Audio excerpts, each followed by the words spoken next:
Ano ang pakiramdam na mabuhay para sa pangarap ng iba? Lalo na sa pangarap ng mga magulang mo. Yung bawat pagod mo, bawat puyat mo, bawat sentimong kinikita mo, hindi mo man lang maranasan para sa sarili mo dahil may utang na loob kang kailangan mong pagbayaran.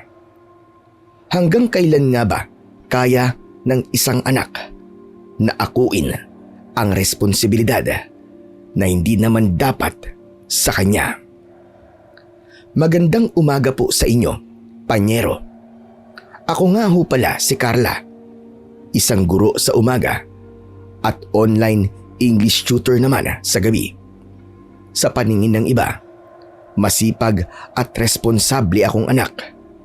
Pero ang hindi alam ng iba ay ang dahilan sa likod ng pagiging ulirang anak sa mga magulang ko. Habang tumatagal, pakiramdam ko, unti-unti akong nauubos dahil sa bawat sahod na dumarating. Mas lalo kong nararamdaman na hindi pala ako anak, kundi isang investment na kailangang magbayad ng utang na loob habang buhay. Nay, nandito na po ako. O anak, kumusta ang unang araw ng pasok mo bilang isang guro? Ayun po, makukulit po talaga ang mga bata. Medyo nahihirapan po ako magsaway, pero gano'n naman po yata talaga kapag mga bata po ang estudyante. Ganon nga talaga. Tiyaga-tiyaga lang dahil yun naman talaga ang trabaho ng mga teacher, ang magsaway ng mga bata. Kaya nga po parang mas marami pa po akong pagsasaway kaysa ang pagtuturo sa kanila. Teka nga pala, kumain ka na ba? Nagluto ako ng hapunan, ginataang tulingan. Wow!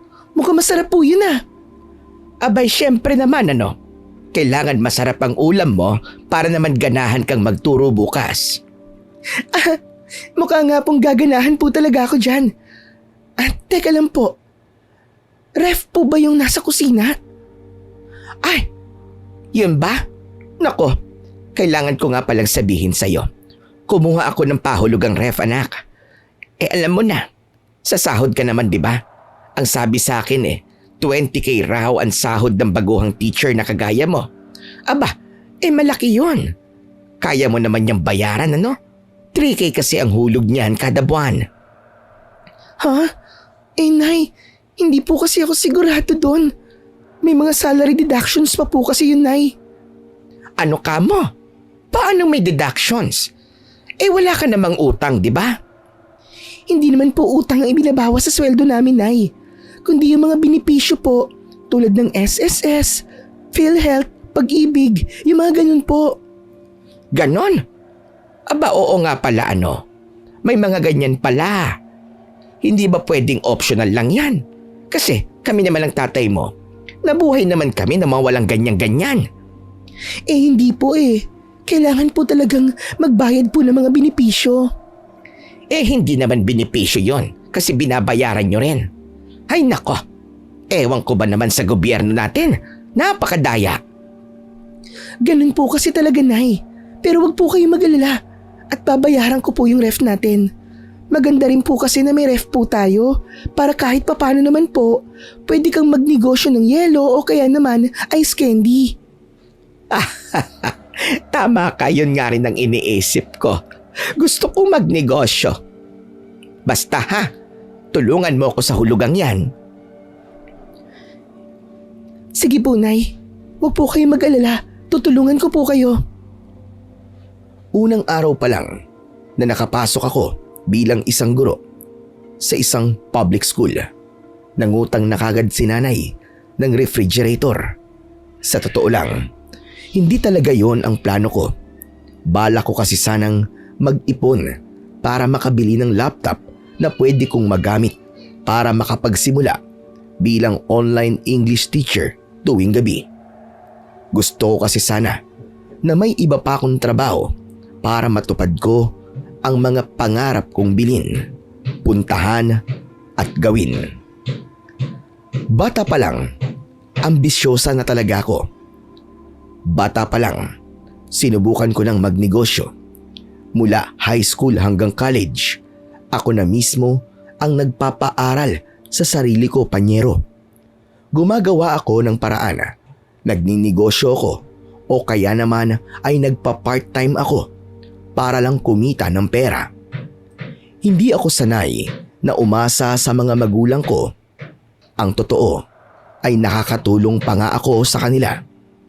Kaya naman, ngayong may maayos na akong trabaho, masaya akong tumulong sa kanila. Para makapag-ipon ng sapat na pera para magkaroon ng sariling laptop, nagtipid na lang ako ng gusto. Nagtitinda rin ako ng ilang items sa mga co-teachers ko para kahit papano ay maidagdag sa bala kong bilhing laptop. Hanggang sa tuluyan ko na ngang natupad yun. Wow! Ano yung dala mo, anak? Ito po ba? Bumili po ako ng laptop, Nay. Wow! Talaga? Abay, para kanino yan, anak? Para sa akin po ito. Para po sa trabaho ko. Ha? Para sa'yo? Pero saan mo naman gagamitin yan? Nay, may mga kailangan po kasing gawin sa school na kailangan po talaga ng laptop. Kailangan ko pa kasing pumunta ng computer shop kapag ganun po At saka po, bala ko po sanang mag-apply bilang isang English teacher sa online. Abay, bakit? Magre-resign ka na ba sa trabaho mo? Hindi naman po, Nay. Ang gagawin ko po kasi, magtatrabaho po ako bilang teacher tuwing umaga at English tutor naman po kapag gabi. Ay, ganon. Ibig sabihin pala mas malaki ang kikitain mo. Parang ganon na nga po, Nay. Pero mag-a-apply pa po ako, ha? Hindi pa po sigurado. Sana lang po matanggap po ako agad. Nako, ikaw pa ba? Matatanggap ka dyan. Kapag natanggap ka sa trabaho mo, anak, pwede bang ibili mo rin ako ng automatic washing machine? Kasi medyo nahihirapan na akong maglaba. Para sana madali ng labahan lahat ng mga labahin natin, hindi ba? Opo, Nay, wala pong problema. Ibibili ko po kayo ng gusto nyo. Ay nako, the best talaga ang panganay kong anak kahit kailan. Walang problema sa akin ang lahat ng mga pinabibili sa akin ni nanay. Nang matanggap ako bilang online teacher at natanggap ko na ang unang sweldo ko, binilhan ko kagad si nanay ng washing machine na kanyang gusto. Kaya lang, naging buwan-buwan na ang pagpababili niya sa akin ng kung ano-ano. Nung una ay mga gamit lamang sa bahay hanggang sa naging para sa kanya na. Mga damit, alahas at pagpapaganda na pinayagan ko naman. Masaya naman akong pagbigyan ang mga kahilingan niya, panyero. Yun nga lang, nagkaroon ako ng problema nang biglang nag-resign ng trabaho si tatay. Ano ka ba naman, Eddie? Bakit ka nag-resign sa trabaho mo? Nasisiraan ka na ba ng bait? Aba, nag-aaral pa si Joy at si Edward. Paano di ako magre-resign? Nakakapagod na ron May pinapaboran pa si Foreman. Ngayong araw lang, sinabihan ako ng katrabaho ko na garapal na sinusolo ko ang lahat ng trabaho. Biruin mo yon. Ano naman kung sinabihan ka ng ganon? Pinaboran ni Foreman Ang sabi niya, garapal naman daw talaga ako dahil palagi akong nagbibida sa trabaho. Bida-bida daw ako, ganon. Inuunahan ko lang sila kasi mga tatamad-tamad Hay nako, sinabihan ka lang na garapal at bida-bida. Nasaktan ka na kagad. Ano ka balat sibuyas? Ikaw kaya masabihan ng ganon? Paano ang baon ng mga bata? Ang mga gastusin dito sa bahay, paano na? Nandyan naman si Carle. Bakit? Para saan pat nagkaroon tayo ng anak na masipag kung hindi naman tayo tutulungan sa mga gastos natin dito, hindi ba? Hindi yun sasapat, Eddie. Hindi sapat kasi hindi na mapupunan ng mga kapetyo mo. Puro ka paganda. Aba, Sinasayang mo lamang ang pera eh. Ano ka mo? Sinasayang? Bakit? Bawal na ba ako magpaganda? Hindi naman sa bawal, Ligaya. Pero sana, hindi puro pagpapaganda lang ang napupunta sa kinikita ng anak natin. Hindi ba, Carla, tama ako? Na puro pagpapaganda ang nanay mo, di napupunta ang kinikita mo. Papa, wala naman pong problema sa akin kung nagpapaganda po si nanay. Deserve naman po niya yon sa dami po ng paghihirap at isinakripisyo niya po sa amin. Oh, kita mo na, kita mo na. Ay, nako. Mabuti pa ang anak natin na iintindihan ako. Samantalang ikaw ay parang baliwala sa iyo lahat ng ginagawa ko. Aba, paano naman pala ako? Wala lang ganun. Ako ang gumastos sa pag-aaral mo.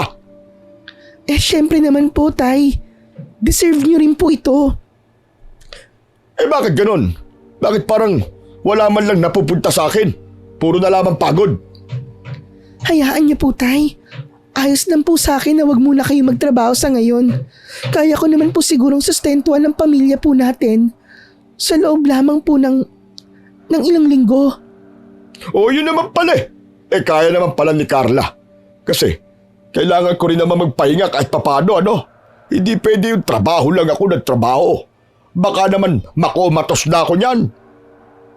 Basta, ilang linggo lang tandaan mo. Humanap ka ng trabaho. Hindi pwedeng ipaako na natin ang lahat kay Carla. Oo na. Hahanap na nga ako eh. Mas nag-aalala ka pa kaysa kay Carla. Pambihirang buhay to. Ayos lang sa akin na saluhin ang ilang linggong budget ng pamilya namin, Panyero. Kaya naman ng sinasahod ko bilang teacher at bilang English tutor sa gabi. Kung budget lang sa pagkain at bil sa bahay, kaya ko naman yung tustusan. Yun nga lang, pinasalos sa akin ni nanay, pati ang utang niya. Habang si tatay naman, naging obligasyon ko, pati ang mga bisyo niya. Hindi ko na kailangan ang mundo. Pagmamahal ang hinahanap. Maaari ba patawarin mo ako? Tay, ano po ba yan? Lasing na naman po kayo. Ano ba problema mo kung lasing ako? Wala naman akong ginagawang masama. Wala nga po kayong ginagawang masama. Kaya lang po ang ingay-ingay nyo eh. Magsisimula na po ang trabaho ko para ngayong gabi, Tay. Maririnig po kayo ng mga estudyante ko. Ano naman kung gayon? Mas maganda nga at marinig nila ang kagandahan ng boses ko. Kahit po kumanta kayo ng kumanta dyan, hindi po kayo maiintindihan ng estudyante ko. Tay, pakiusap naman oh. Ano ba? Bawal na ba akong uminom dito at mag-ingay sa sarili kong pababahay? Punyeta trabaho yan. Puro trabaho. Kahit minsan naman hayaan mo akong maging masaya. Lintik ng buhay ito ah.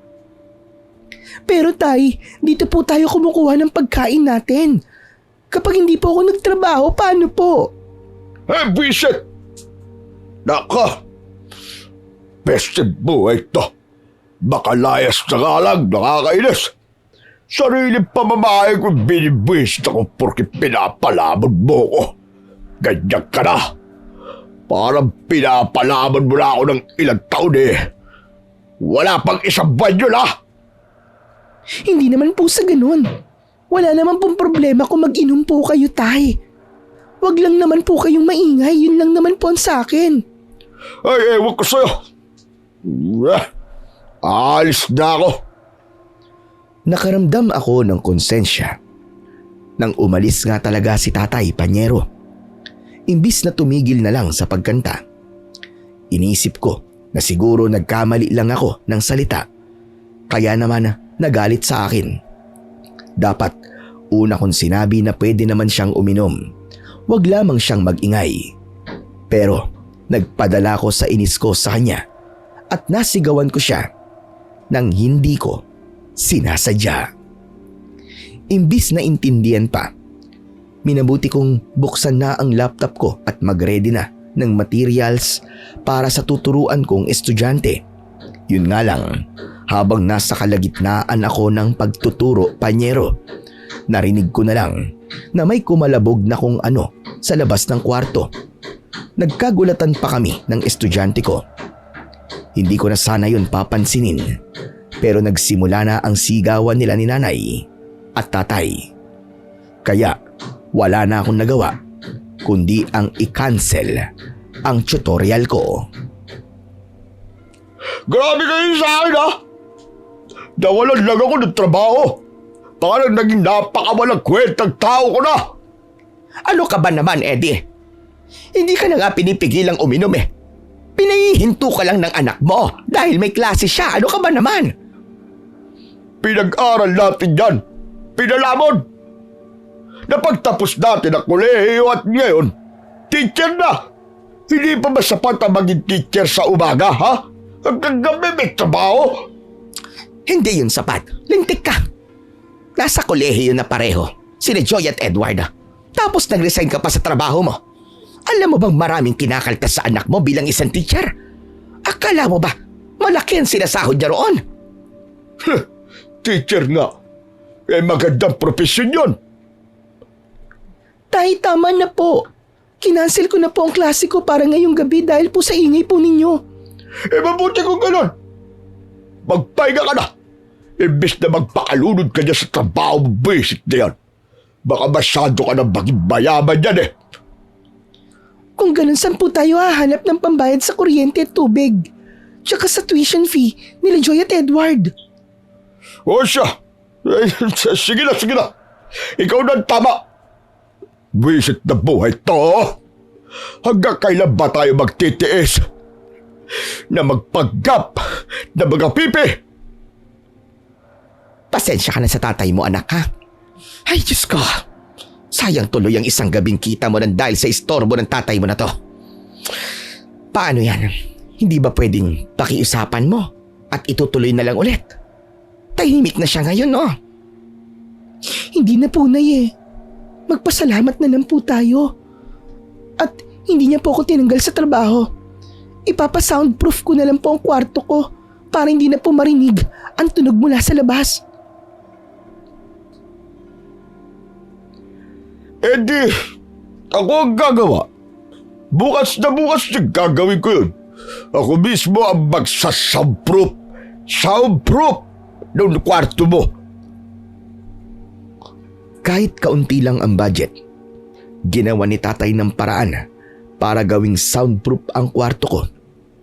Akala ko nga, libre na ang trabahong ginawa niya, pero nanghingi pa siya ng bayad para daw sa labor na ginawa niya sa pagsa-soundproof ng kwarto ko. Binigyan ko na lang din sa isiping kailangan naman talaga yon para kahit papano may panggastos siya at sariling pera. Naging maayos na ang pagtuturo ko sa gabi, Panyero, simula nang na-soundproof na ang kwarto ko. Yun nga lang, panay-panay pa rin ang pag-iinom ni tatay. At ang malala pa roon, inabot ng ilang buwan ang pagkatenga niya sa bahay na walang trabaho. Wala na nga siyang trabaho, nagbisyo pa. Kaya ang ending, nagkabaon-baon ako sa utang para lamang matustusan ang mga pangangailangan namin sa bahay. Be, namumutla ka yata. Baka naman kulang ka na sa tulog niyan, ha? Hindi naman masyado, be. Nakakatulog pa naman ako kahit papano. Nagdagdag lang kasi ako ng oras ng tutor para kahit papano, makadagdag sa kita ko. Kung dati 3 hours lang, ngayon umaabot na ako ng 5 to 6 hours. Ano ka mo? Anong oras ka na nakakatulog doon? Nag-start ako ng 7 p.m. tapos natatapos ako ng 12 ng madaling araw. Hanggang 1:00 kung minsan. O tapos, kailangan mo pang gumising ng 6:00 ng umaga dahil 8:00 ang pasok. Carla, baka bigla ka na lamang magkasakit niyan. Hindi yan, be. Umiinom naman ako ng vitamins eh. Kaya ayos lang ako. Huwag ka mag-alala sa akin. Naku, sana nga ha. Basta be, kung hindi mo na kaya, magpahinga ka naman. Hindi mo obligasyon ang buong pamilya mo. Be, obligasyon ko na sila ngayon. Paanong obligasyon mo na? May 2 kapatid ka pa nag-aaral, di ba? Ikaw na ang nagpapaaral sa kanila? Oo, Jenny. Nag-resign na kasi si tatay sa trabaho dahil sa away nila ng kasamahan doon. Ilang buwan na nga nakalipas eh. Hindi pa rin siya nakakahanap ng bago niyang trabaho dahil sa edad niya siguro. Kaya ayun. Diyos ko, ano ba yan? Alam mo, dahilan na lang talaga ng tatay mo yan para ipasa sa iyo ang obligasyon niyang buhayin ng pamilya niyo eh. Kasi alam naman niyang may edad na siya na mahirap nang humanap ng mapapasukang trabaho. Pero nag-resign pa rin talaga siya. Hindi ko alam, Jenny. Basta bahala na. Kaya ko naman eh. At saka, malapit naman ang graduate ng college si Joy. Kaya siguro, kaya niya akong tulungan sa susunod. Alam mo, Carla, para kayong ginagawang investment ng mga magulang mo, sa totoo lang. Pansin ko lang, be. Jenny, hindi naman siguro. Sadyang nagkataon lang na mahirap ang buhay namin. Ano ka ba? Kahit mahirap ang buhay nyo, hindi naman dapat pinaparamdam ng mga magulang mo sa'yo yung ganyang pagod, ano? Si Jenny ay kasamaan kong teacher, Panyero. Tulad ko, sumasideline din siya bilang online English tutor tuwing gabi. Pero 3 hanggang 4 na oras lang siya. Ang malaking pinagkaiba rin namin, ginagawa niya yon para makaipon ng pera, pambili ng pansarili niyang kagustuhan. Hindi tulad ko na kailangan ko talagang kumayod para sa buong pamilya ko. Nung una, hindi ko masyadong inintindi ang mga sinasabi sa akin ni Jenny. Hindi ko inisip na ginagawa kong investment ng mga magulang ko dahil ako mismo ang nagkukusang magbigay sa kanila. Hanggang sa nagbago yon nang bigla na lamang akong nakaramdam ng matinding hilo sa kalagitnaan ng klase ko. Sa sobrang tindi, Panyero, nawalan pa nga ako ng malay. Nagising na lang ako na nasa ospital na ako kasama si Jenny na halatang sobrang nag-aalala sa akin. Jenny, ano nangyari sa akin? Bakit nandito ako sa ospital? Be, hindi mo ba naalala na hinimitay ka kanina? Ha? Hinimatay ako? Ala, bakit? Paano nangyari? Nagtataka pa talaga kung paano. Halos hindi ka na natutulog sa gabi. Alam mo, sabi ng doktor, overfatigue daw ang dahilan kung bakit ka hinimatay. Tinawagan ko na rin ang kapatid mo kanina para ipaalam ang sitwasyon mo. Ang sabi niya, nag-full-time ka na raw kasi sa trabaho mo bilang English tutor. Ano ka ba naman, Carla? Papatayin mo ba ang sarili mo? Jenny, kaya ko naman kasi. Yan ang sinasabi ng isip mo, pero hindi ng katawan mo. Ang sabi ng doktor, pag hindi ka nagpahinga, posibleng magkaroon ka ng mas malalang problema. Kaya kung ako sa'yo, bumalik ka na lang sa pagpa-part-time kaysa mag-full-time ka at halos wala ng pahinga. Kailangan ba talaga? Hindi ba pwedeng bigyan niya na lang ako ng gamot? Bakit ba toyo kayod ka, Carla, ha? Ang dami niyo sa bahay niyo. Wala man lang tumutulong sa'yo. Jenny, ano ka ba? Huwag mo nga akong lecturean dito. Hay nako, bahala ka nga, Carla. Kapag hindi na lang pagkahimatay nangyari sa'yo, ewan ko na lang talaga. Maniwala ka, Jenny. Ayos lang talaga ako. Kahit na tinututulan ng doktor ang pagtatrabaho ko bilang English tutor dahil nga na overfatigue ako, ginawa ko pa rin pagdating sa bahay. Ininom ko na lang ang gamot na inireseta sa akin at dinagdagan ko na lang din ang mga vitamins na iniinom ko. Wala akong pinagsabihan kila nanay at tatay dahil ayoko ho na mag-alala sila sa akin, Panyero. Pero ang hindi ko inaasahan ay nang sa bahay mismo ako hinimatay. Sa kusina, natumba ako at nawalan ng malay. Nang magising ako, nasa ospital na ulit ako, Panyero. Masakit ang likod ng ulo ko dahil tumama pala sa kanto ng lababo. Anak, mabuti naman at gising ka na. Diyos ko, ano ba kasing nangyari sa'yo? Hindi ka man lang nag-iingat. Mabuti na lamang at nakita ka namin kagad. Nadulas ka yata sa sahig. Pumutok tuloy ang ulo mo. Napakaraming dugo sa kusina, anak. Bigla po kasi ako nahilo kagabi, Nay. Bakit ka ba nahilo? Hindi po ba sinabi sa inyo ng doktor? Ang sabi overfatigue daw at kulang ka sa dugo. Kaya nahilo ka. Nako, hindi ka ba natutulog? Wala ka nang ginagawa sa bahay, hindi ka pa matulog. Nay, nagtatrabaho po ako pagdating ko po sa bahay. Oo nga at nagtatrabaho ka nga. Pero wala ka naman ng ibang gagawin kundi magtrabaho lang kasi kami na lahat ang kumikilos sa bahay. Kaya dapat ay matulog ka. Ang kaso po, Nay, hindi po sumasapat ang perang kinikita ko. Kung part-time online tutor lang po ako, kaya nag-full-time na lang po ako, Nay. Magtipid ka kasi. Alam mo naman palang hindi sapat pero bumibili ka pa ng kung ano-ano. Nakikita ko nagsasayang ka ng pera sa pagbili ng mga gamit sa kwarto mo. Kung isinama mo na lang sa budget natin yan, di nakatipid ka sana. Ay nako Diyos ko, ang mga dahilan mo talagang bata ka. Mag-part-time ka na lang ha. Huwag ka na mag-full-time at mahihimatay ka na naman yan. Tignan mo, itong gastos natin sa ospital, sayang din. Huwag po kayo mag-alala. May PhilHealth naman po ako, Nay. Mabuti at nang mapakinabangan naman yung mga benepisyong sinasabi mo kuno. Ay siya nga pala, hindi ko kasi alam kung nasaan ang wallet mo. Humihingi ng pambayad sa PE uniform si Bunso. Wala naman ako maibibigay dahil budget na natin sa pagkain yon. Pwede bang bigyan mo siya? Sige po, Nay. Nasa drawer po. Sa lamesa ko po. O siya sige, uuwi na ako ha. Mako-confine ka daw dito hanggang sa maging normal na ang BP mo. Kaya mo naman siguro na. Wala kasi mag-aasikaso sa bahay.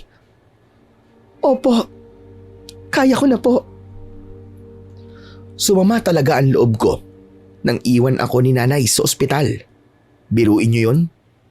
Simula nang iwan niya ako, hindi na niya ako binalikan hanggang sa ma-discharge ako.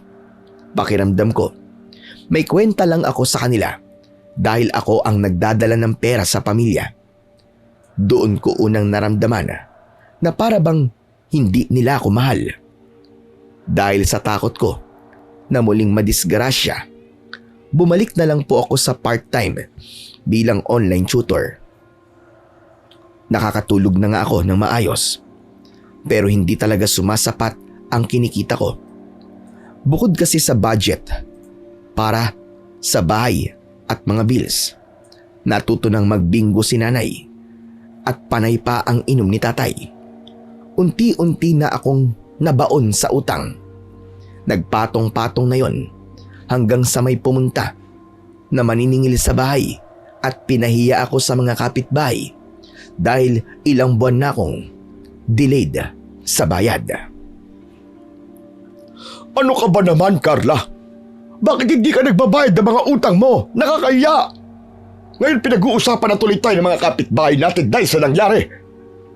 Tay, paano po ako makakabayad ng utang? Wala nga po akong pambayad. Ano ka mo? Paano nangyari wala kang pambayad ng utang? May trabaho ka. Dala-dalawa pa nga. Tay, ilan po ba tayo sa pamilya? 5 po tayo. Hindi naman po sapat ang kinikita ko para sustentuhan tayong lahat. Ano ka mo? Paano nangyaring hindi sapat? Magandang trabaho mo, Carla, samantalang ako. Nakayanan ko naman buhayin kayo ng ilang taon dahil sa pagko-construction ko.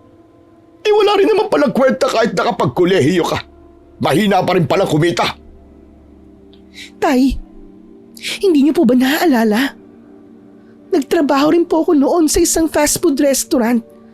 Kaya po ako nakapagtapos ng college. Hindi niyo naman po ako binibigyan ng allowance noon eh. Abat, sinusudbatan mo ba ako? Hindi po, Tay. Sinasabi ko lang po sa inyo na hindi ko po talaga kayang dalhin ang buong pamilya po natin. Baka naman po pwedeng humanap na po kayo ng trabaho, Tay. Eh wala nang ang tumatanggap sa akin eh. Dahil 50 anyos na ako, ano magagawa ko? Bakit ba ayaw mong intindihin yun? Eh kung wala po palang tumatanggap, kahit magtipid na lang po kayo. Huwag na po kayong uminom ng alak at manigarilyo. Kasi yung alak po, pang 2 kilong bigas na rin po natin yun. Oh, Diyos ko! Napakarami mong reklamo, Carla. Oo na, maghahanap na ako ng trabaho para matapos na yung mga reklamo mo. Puro ka reklamo ng mga gastusin natin dito. Ang alak ko ay nasa 100 piso lang yan ah. Samantalang yung mga binibili mong make-up, magkano ba yan? Eh wala naman kami reklamo sa'yo. Tay, kailangan ko po ng make-up kapag umaharap po ako sa mga estudyante ko. Para ano? Para gayahin ka nila? Hindi magandang ehemplo ang teacher na puro make-up ang muka. Pangit tignan. Tatay naman eh. Oo na, ikaw na ang tama at ako na ang mali. Huwag kang mag-alala. Hindi na ako hihingi ng pambili ko ng alak at sigarilyo sa'yo. Napakadamot mo.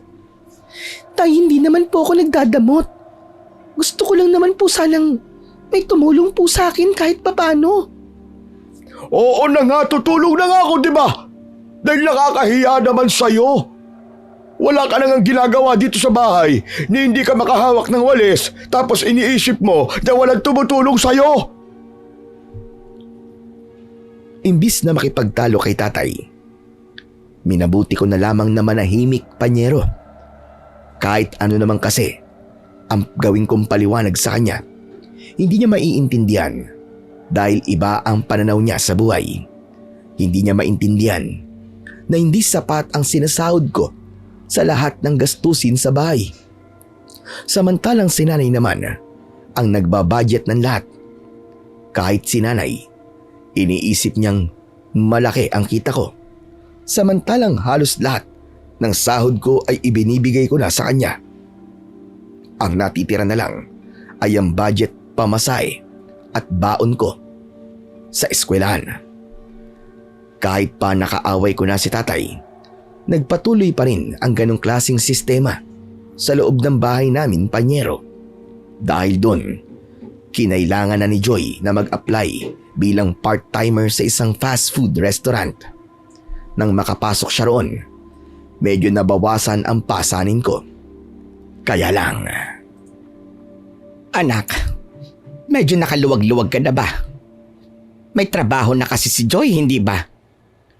Opo, Nay. Nakabayad na po ako sa mga pinagkakautangan ko. Bakit niyo po naitanong? Eh kasi, bala ko sanang maghanda ngayong darating na birthday ko. Kinakantsawan kasi ako ng mga kumari ko, ang sabi, malaki na raw ang kinikita ng mga anak ko kaya dapat kahit papano ay naghahanda daw ako sa birthday ko. Pwede naman po, Nay. Pero hindi po sana bongga. Kasi wala pa po akong sapat na ipon eh. Eh anak, baka naman mas mabuting ako na kaya ang humawak ng ATM card mo. Pero bakit niyo naman po naisip yan, Nay? Sakto naman po ang binibigay ko sa inyo na 20K sa isang buwan ah. Eh kasi pakiramdam ko mas makakaipon ka kung ako ang maghahawak niyan. Mantakin mo. May sahod ng 20K sa isang buwan bilang isang teacher. Tapos may sahod ka pa bilang online teacher. Pero hindi ka pa rin nakapag-ipon. Eh yung anak ng kumari ko, sa kanya pinahawak ng anak niya ang ATM niya dahil may tiwala sa kanya. Bakit anak? Wala ka bang tiwala sa akin? Hindi naman po sa ganun, Nay. Hindi naman po sa ganun, Nay. Ano lang po kasi, paano po kung sakaling kailangan ko pong gamitin yun? Eh di ipapahiram ko sa'yo. Hindi naman problema yon. Para lang makaipon ka. Eh, sige po. Nagtiwala ako kay nanay. Ibinigay ko sa kanya ang ATM card ko, Panyero. Kahit nag-aalangan talaga ako. Tulad ng napag-usapan, naghanda siya sa birthday niya. Ang hindi ko lang inasahan ay kung gaano kabongga ang birthday niya. May catering, may pa-video okay, nakagown pa nga si nanay. Hindi naman sa nagdadamot ako, pero kung susumahin, mukhang buong sahod ko na sa isang buwan ang ginastos niya sa birthday niya. Imbis na magsalita habang ginaganap ang birthday, nanahimik na lang muna ako. Kinimkim ko ang sama ng loob ko hanggang sa matapos ang birthday niya at sa sumunod nga na araw. Anak, wala nang laman ng ATM mo. May pera ka pa ba dyan? Wala kasi tayong pambili ng ulam. Nagre-request ang tatay mo ng bulalo. Wala po akong pera, Nay. Nasa inyo na po ang lahat. Eh di ba, may itinira ka naman para sa sarili mo. Wala po, Nay. Wala rin nga po akong pamasahe. Mangungutang na po ako sa kaibigan ko.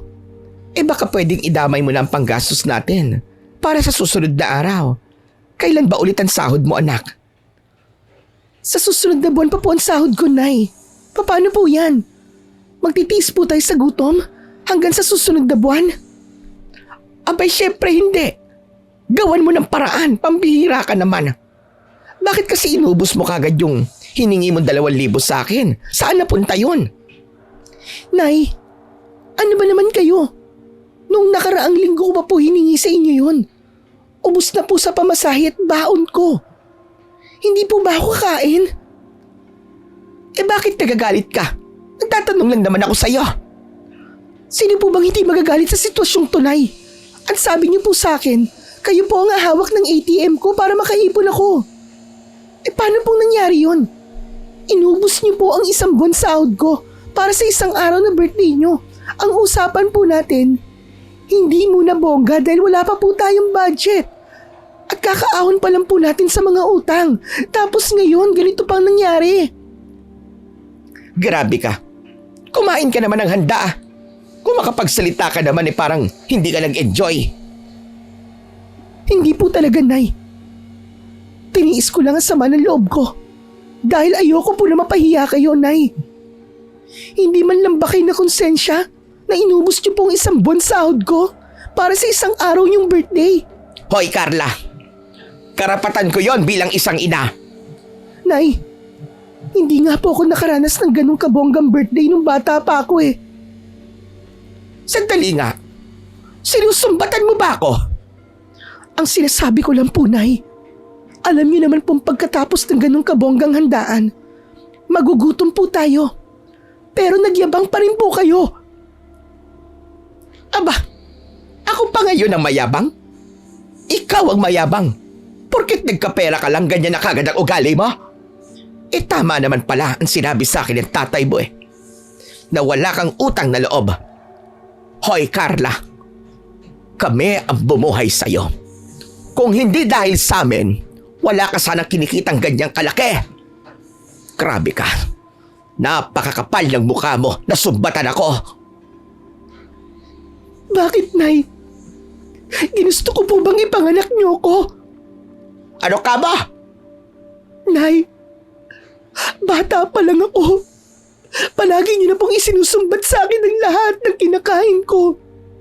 Bawat baon ko sa eskwelahan, sinasabi niyo po sa akin kung gaano kahirap kitain ang pera. Itinatak niyo sa isip ko na ako ang mag-aahon sa pamilyang to. Na ako ang sasalo sa inyo pag nakatapos ako. Akala ko po normal lang yun bilang pamilya naman tayo. Pero ngayon, ano nangyari? Dihado po ako, Nay. Abay, siraulo kang bata ka. Ikaw pa ang dehado? Kung dehado ka pala, siya sige. Lumayas ka rito. Lumayas ka sa pamamahay ko para malaman mo kung gaano kahirap ang buhay. Hindi ka marunong maglaba, magluto at maglinis. Ang kapal ng mukha mo. Ako pa ngayon ang makapal ang mukha. Huwag kayong mag-alala. Lalayas po talaga ako. Lumayas ka. Wala akong pakialam sa'yo. Tignan lang natin kung sinong gagapang pabalik dito sa bahay. Sa sobrang sama ng loob ko kay Nanay Panyero, Dali-dali talaga akong nag-impake ng mga importanteng gamit ko. Binawi ko rin po kay nanay ang ATM card na ibinigay ko sa kanya na inihagis pa nga talaga niya dahil sa galit niya sa akin. Umiiyak na lamang na lumabas ako ng bahay namin, Panyero. Ang totoo, umasa ako na hahabulin ako ni nanay at ni tatay. Pero wala ni isa sa kanila ang gumawa noon. Mas humabol pa nga ang dalawa kong kapatid na nagmamakaawang pagpasyensyahan ko na lang daw ang mga magulang namin. Pero tapos na po ang pagpapasensya ko. Pagod na akong maghintay na maintindihan pa nila ako. Jenny, pasensya ka na talaga ha. At dito ako tumakbo sa bahay niyo. Nakakahiya talaga. Wala kasi ako mapupuntahang iba, kundi dito lang. Ano ka ba? Huwag ka mag-alala. At kami lang naman dalawa ni Mama dito. Palagi pa siyang nasa trabaho, di ba? Hindi kaya siya ang magalit kapag naabutan niya ako rito? Hindi yun magagalit, Carla. Mas gusto pa nga niya na nandito ka eh. Ha? Paanong gusto niya na nandito ako? Kinuwento ko kasi sa kanya tungkol sa'yo. Ayun, naawa siya sa'yo. Kaya kapag nalaman niyang umalis ka na sa inyo at dito ka na muna pansamantalang titira, naku, siguradong matutuwa yun.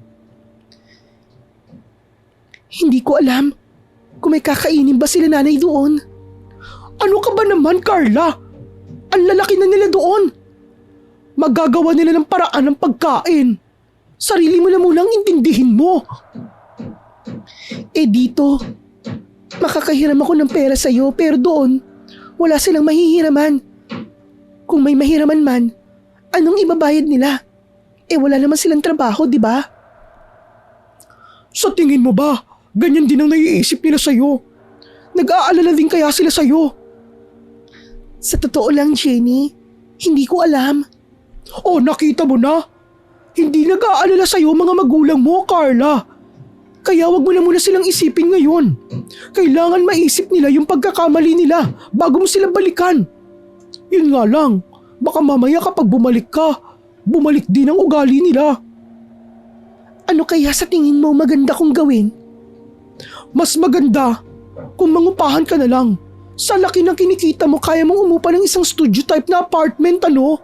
Tapos, maglaan ka na lang ng ibibigay sa mga magulang mo. Kahit 10 to 20% ng kita mo. Hindi kasi pwedeng ibibigay mo lahat sa kanila. Kakayanin ko kayang mangupahan? Baka mapunta lang lahat ng kita ko dun sa paupahan na yon. Carla, maniwala ka sa akin. Kakayanin mo mag-isa, malaya ka pa ron. Tahimik, hindi katulad sa bahay nyo na nirereklamo mo palagi na maingay ang tatay mo at binabantayan ka pa ng nanay mo sa mga ginagawa mo. Sige Jenny, susubukan ko. Pero sa ngayon, sagad na talaga ako eh. Inubos ni nanay lahat ng laman ng ATM ko eh. Kita mo na yan? Grabe! Hindi man lang nag-isip. Bakit mo kasi binigay ang ATM mo sa kanya? Hindi ko nga rin alam, Jenny. Nahiya akong tumanggi nung hiningi niya sa akin eh. Yan talagang mahirap eh, kapag pinalaki kang puro utang na loob ang sinusumbat. Hayaan mo, Bes. Makakalaya ka rin sa utang na yan. Pasensya ka na talaga, Jenny ha. Nadamay ka patuloy sa drama ng buhay ko. Naku, ayos lang. O sige na, magpahinga ka na at may pasok pa tayo bukas. Sige, Bes. Maraming salamat talaga. Isang buwan ding naging tahimik ang buhay ko sa bahay nila Jenny. Napakabait ng nanay niya. Naiintindihan niya ang sitwasyon ko. Hindi rin niya inuobliga si Jenny na magbigay sa bahay nila. Pero nagbibigay naman si Jenny. Tulungan kami sa loob ng bahay nila. Bagay na hindi ko ginagawa sa bahay namin dahil si nanay nga ang lahat ng gumagawa. Pero ayos lang sa akin dahil wala akong naririnig na masasakit na salita. Ang totoo, may mga pagkakataon nga lang na iniisip ko sila nanay. Kaya nang sumahod ako ulit, naisipan kong tawagan si Joy. Tinanong ko kung ano na ang kalagayan nila. Doon ko unang narinig na umiyak siya sa akin. Noong umalis daw kasi ako, siya na ang inobliga ni nanay at tatay na gumastos sa bahay dahil siya ang may trabaho. Nauubos na raw ang kinikita niya sa lahat ng gastusin, ni walang natitira para sa pag-aaral niya. Ano? Hindi pa rin nakakahanap ng trabaho ang tatay mo? Ang sabi sa akin ni Joy, umextra daw ng trabaho, pero ipinangbili lang daw ng alak at sigarilyo. Yung nanay mo ba, hindi marunong magtrabaho? Nako, hindi yun nagtrabaho simulat sa pool nung bata pa kami. Si tatay lang talaga nagtatrabaho simula noon. Malaki naman ang kinikita ni tatay dahil skilled siya. Kung tutusin, kayang-kaya kaming buhayin. Kaya lang kasi, mabisyo talaga eh. Eh paano yan? Binigyan mo ba? Nako Carla, huwag kang bibigay kahit na anong mangyari. Hindi naman ako naawa sa mga magulang ko eh. Naawa ako kay Joy. Dahil siya nang sumalo sa lahat ng mga gastusin simula nang umalis ako. Kaya binigyan ko siya ng pambaon nila ni Edward para hindi niya na problemahin pa ang pambaon nila. Akala ko, binigyan mo pa rin silang lahat eh. Tama lang ang ginawa mong yon. Pero, alam mo Jenny, para bang hindi ko maiwasang makonsensya, pakiramdam ko ang sama kong anak para abandonihin sila. Natural lang naman eh, na nararamdaman mo yan dahil sanay kang ginagaslight at minamanipula ng mga magulang mo. Pero hayaan mo, darating ang araw na makakalaya ka rin sa konsensyang nararamdaman mo ngayon. Sana nga Jenny, sana nga. Nagpatuloy na ganun ang ginagawa ko, panyero. Buwan-buwan na nagpapadala ko ng pera kay Joy para may budget sila ni Edward para sa pambaon nila. Maayos na sana ang lahat, pero isang araw, bigla na lamang tumawag sa akin si Joy na umiiyak. Kinuha raw ni tatay ang lahat ng pera niya, kasama na ang pinadala ko sa kanya. Ang sabi niya, ipinangbayad raw sa utang. Nalulung na rin kasi sa sabong si tatay, kaya nagkanda utang-utang na. At kinailangan ni tatay ng pambayad utang, kundi ay papatayin daw siya ng pinagkakautangan niya. Natakot ako doon, kinabahan ako na baka kung ano ang mangyari sa kanila. At nang uuwi na sana ako para sana mag-abot ng pera para pambayad utang ni tatay, nagulat na lang ako nang dumating si nanay sa bahay nila Jenny. Galit na galit ito habang nakatingin sa akin. Carla! Carla! Carla, lumabas ka dyan! Nay, ano pong ginagawa niyo rito? Anong ginagawa ko rito, ha? Nasa ospital ang tatay mo! Oh, ano po? Ano po nangyari kay tatay? Kausap ko lang po si Joy kanina. Ang sabi niya, nagbayad daw po si tatay ng utang. Oo nga, nagbayad nga. Pero may iba pa pala siyang pinagkakautangan. Wala siyang maibayad dahil wala kaming kapera-pera. Kaya sinaksak siya. Oh my God! Sinaksak po siya! Ay nay, kumusta po si tatay? Tsaka bakit nandito po kayo? Imbis na samahan niyo po sa ospital. Diyos ko naman, Carla! Hindi ka man lang ba nag-iisip? Ikaw ang dahilan ng lahat ng ito. Ano po? Paano pong naging ako? Dahil sa kagustuhan ng tatay mo na magkapera at magkaroon ng ambag sa bahay, kinailangan niyang magsabong. Nangutang siya ng pera para palaguin sa sabong pero natalo siya. Kung hindi ka sana umalis sa bahay, hindi sana siya mababaon sa utang. Napakawalang hiya mo kasing anak. Wala kang pakialam kahit nagugutom na ang pamilya mo. Basta't masaya ka. Napakawalang kwenta mong anak. Nay! Sandali lang ho, mawalang galang na po, Nanay Ligaya, no? Pasensya na ho, dahil narinig ko po lahat ng mga walang kwentang paliwanag nyo. Kaya nabaon sa utang ang asawa nyo. Pero wala pong kasalanan ng kaibigan ko doon. Ano ka mo? Sino ka? Para makialam ka sa amin ng anak ko? Ako lang naman po ang concern na kaibigan ni Carla. Pakiusap po umalis na kayo rito.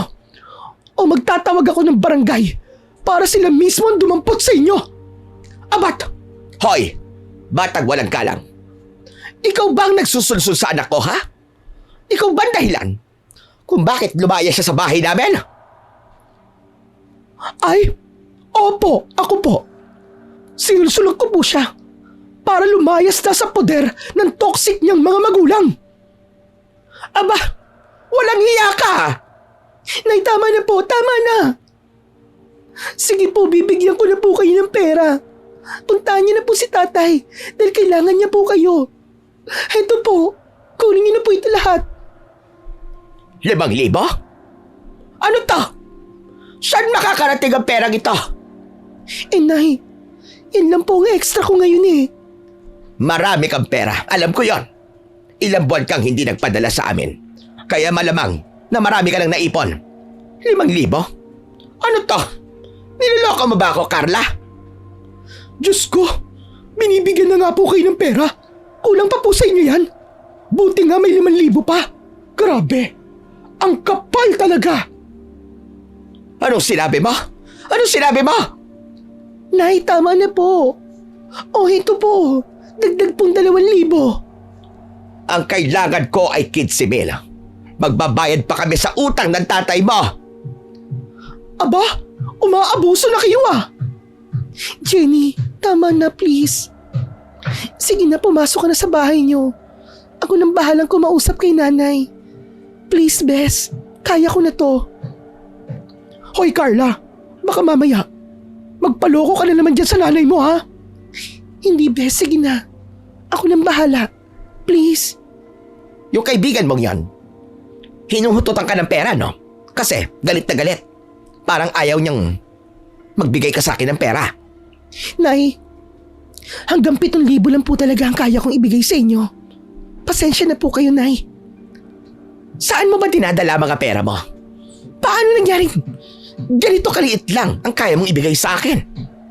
Nay, hindi po maliit na pera ang 7,000. Ilang araw ko pong pinagpuyatan yan para maabot ang ganyang kalaking pera. At saka, Nay, hindi niyo na po kailangan malaman kung saan ko po dinadala ang pera ko. Pera ko naman po yun eh. O siya, pera mo na kung pera mo. Ano nga bang magagawa namin? Nakakahiya naman sa lahat ng sakripisyo namin sa iyo. Simula pagkabata mo. Tapos ay ganyan ka lang sa akin. Nay, hindi niyo na po kailangan isumbat sa akin ng lahat ng pag-aalaga at kung ano-ano pang sakripisyo niyo nung bata pa ako. Kasi obligasyon niyo po yun bilang nanay ko.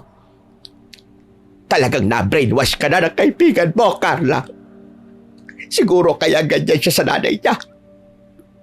Spoiled at hindi marunong tumulong sa pamilya. Huwag mo sanang pagsisihan ang ginawa mong ito sa amin.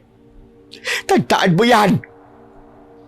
Pagkaalis ni nanay, bagsak ang balikat na pumasok ako pabalik sa bahay nila Jenny, Panyero. Nakaabang na siya kagad sa akin habang umiiling-iling. O ano, Carla? Binigyan mo ba ng 15,000 ang nanay mo? Hindi, ano ka ba? Nanindigan na kung wala akong malaking perang maibibigay sa kanya. 7,000 lang talaga kako ang kaya kong ibigay. Talaga? Wow! Himala at hindi ka naawa sa kanya. Ano ka ba, Jenny? Naawa ako siyempre. Pero tulad yan ang sinabi mo sa akin, kailangan unahin ko ang sarili ko. Yan! Mabuti naman at kahit papano ay may natutunan ka na rin sa akin. Unahin mo na kaawaan ang sarili mo. Diyos ko! Kapag ibinigay mo lahat sa kanila, kawawa ka talaga balang araw. Wala kang ibang aasahan, kundi ang sarili mo lang. Kaya nga eh. Pero alam mo, nag-aalala talaga ako kay tatay. Sana hindi malala ang saksak sa kanya.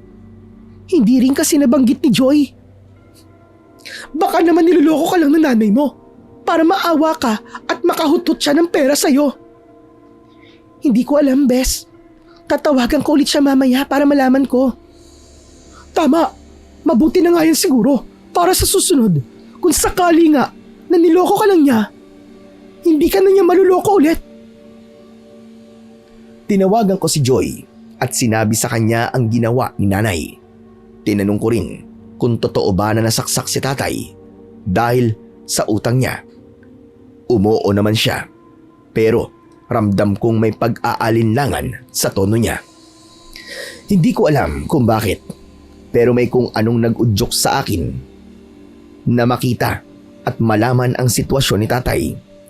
Kaya pagkatapos ng klase ko sa eskwelahan ng araw na yon, dumiretso ako sa bahay namin para kumustahin ang kalagayan niya. May bitbit pa akong isang basket ng prutas. Pero nang makarating ako sa bahay, laking gulat ko nang makita ko si tatay nakaupo sa tapat ng bahay habang may hawak na bote ng alak. Abay, nandito pala walang utang na loob kong anak ka. Hoy, anong ginagawa mo rito, ha? Tay, nasaksak po kayo, di ba? Bakit po umiinom kayo ng alak?